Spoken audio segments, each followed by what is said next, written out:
So, hello students.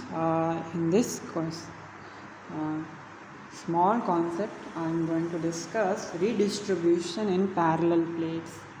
कैसे parallel plates में redistribution हो, ठीक है।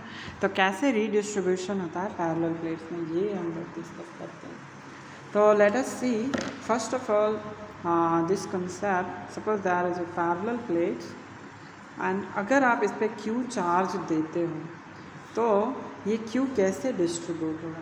तो यहाँ पे दोनों इक्वली डिस्ट्रीब्यूट होता है, मतलब यहाँ पे भी क्यू बाई टू आ जाएगा, यहाँ भी क्यू बाई टू आ जाएगा। क्यों? क्योंकि अगर आप देखोगे तो इनसाइड, चूँकि इनसाइड कोई कंडक्टर है, कंडक्टर के अंदर इलेक्ट्रिक फील्ड क्या होना चाहिए, जीरो होना चाहिए। सो अगर यहाँ पे डिफरेंट चार्ज आएगा, मान डिफरेंट चार्ज आता है, तो यहाँ पे इसके कारण इलेक्ट्रिक फील्ड कुछ आएगा, इसके कारण कुछ आएगा, जो कि sigma by two epsilon not होता है, वो एक दूसरे को कैंसिल नहीं करेगा एंड दस वहाँ पे क्या होगा, इलेक्ट्रिक फील्ड क्या होगा, डिफरेंट हो जाएगा।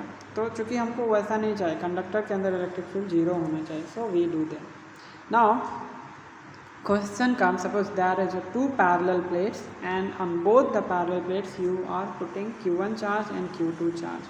Now I want to find out how the charge distribution will happen. तो पहले मैं कॉन्सेप्ट बता रहा हूँ, then I will say the reason also. Always remember, जब q1 और q2 आप देखते हो चार्ज, तो बाहर वाले सरफेस पे क्या हो जाता है, जो भी चार्ज आप दे रहे हो इंडिविजुअल प्लेट को, उन सब चार्ज का सम का आधा हो जाता है। मतलब यहाँ पे क्या हो जाएगा, Q1 plus Q2 by two हो जाएगा, यहाँ पे क्या हो जाएगा, Q1 plus Q2 by two हो जाएगा, और अंदर में क्या होता है, Q1 minus Q2 by two and और दूसरे वाले पे उसका नेगेटिव चार्ज हो जाता है। अब ये आता कैसे है, ठीक है, ये आता कैसे है, आता है कैसे कि आपको दो इक्वेशन लिखने पड़ेंगे। यहाँ पे इलेक्ट्रिक फील्ड जीरो, यहाँ पे भी electric field zero. Now suppose you can assume, suppose Q1 charge है, तो यहाँ पे मान लो x है, यहाँ पे Q1 माइनस एक्स हो जाएगा, यहाँ पे x माइनस Q1 हो जाएगा, और यहाँ पे Q2 minus x plus Q1 हो जाएगा। अब इसको आपको सॉल्व करना पड़ेगा, इसको सॉल्व करो। अब इसके कारण यहाँ पे इलेक्ट्रिक फील्ड लिखोगे तो sigma by two epsilon naught, इसके कारण sigma by two epsilon naught, मतलब Q by A epsilon naught, जो Q है ये है, और इसके कारण यहाँ पे इसके कारण भी यहाँ पे इसके कारण, और सबका सम क्या करोगे, जीरो करोगे, तो उससे ये सम आ जाता है। तो ultimately see we have to just remember things and it's not very big thing, just put Q1 and Q2 and सबका सम कर दो, आधा कर दो उसको, उतना चार्ज हो जाता है बाहर वाले सरफेस पे। एंड अदर सरफेस पे आप निकाल सकते हो, equal and opposite charge must be on the opposite surfaces, right. So these two things you have to remember. जब चार्ज दे रहे हो उसका कोई भी किसी भी सरफेस, अर्थिंग वगैरह कुछ भी नहीं है, नॉर्मल सरफेस है, तो जो भी चार्ज दे रहे हो तो बाहर वाले जो सरफेस होगा उस पर some of the charge by two charge आ जाता है, और अंदर में चार्ज कंजर्वेशन से आप निकाल सकते हो, ठीक है। नाउ इन केस ऑफ तीन प्लेट, अगर आपके पास तीन प्लेट है, मान के चलो ये तीन प्लेट दे दिया गया है, तो अब इस पर कैसे निकालोगे भैया। तो यहाँ पे देखो 3Q चार्ज दिया, इस पर Q चार्ज दिया, तो आउटसाइड सरफेस ये है, इन पे क्या होगा, इन सब का सम का आधा हो जाएगा, 3Q plus Q by two हो जाएगा, 2Q यहाँ पे चूँकि 3Q है, तो यहाँ पे चार्ज कंजर्वेशन से आप यहाँ पे 2Q है, तो यहाँ पे Q होना चाहिए। अब Q है यहाँ पे, तो माइनस Q होना चाहिए, यहाँ पे equal and opposite charge must be there on opposite surfaces.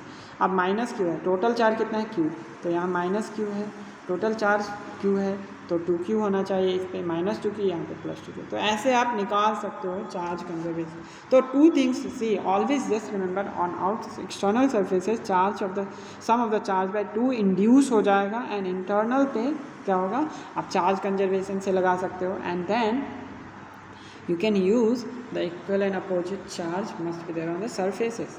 These two concepts you have to use, ठीक है। Now another one, अब आता है कि मान के चलो प्लेट को आपने क्या कर दिया, अर्थिंग कर दिया।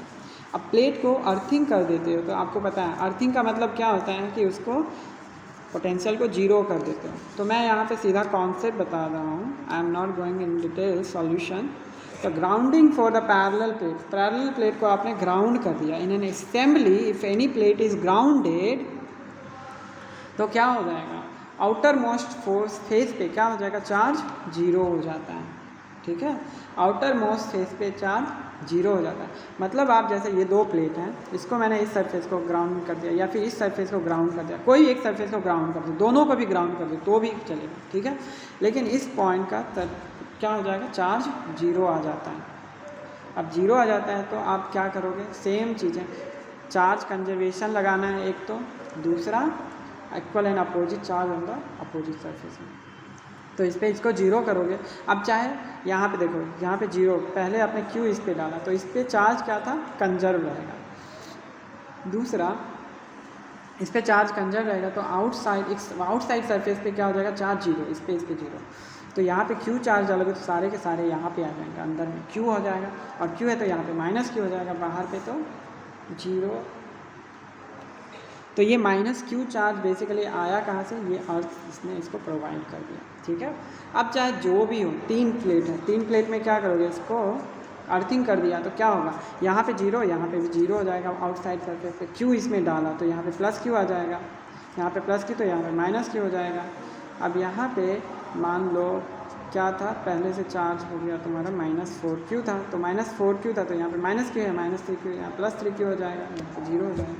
Correct. So this is what about the thing. एक और कॉन्सेप्ट आता है इलेक्ट्रोस्टैटिक प्रेशर, बस ये याद रख लेना आप लोग, ये होता है σ²/2ε0। मतलब मान के चलो ये एक कंडक्टर है, कंडक्टर में चार्ज जो है डिस्ट्रीब्यूटेड है uniformly and surface charge density sigma है। तो force per unit area dF/dA, मतलब हर एक चार्ज कंडक्ट जो होता है उस पर एक प्रेशर फील करता है dF/dA, जो होता है σ²/2ε0। ठीक है, इतना आप करो। ठीक है, थैंक यू।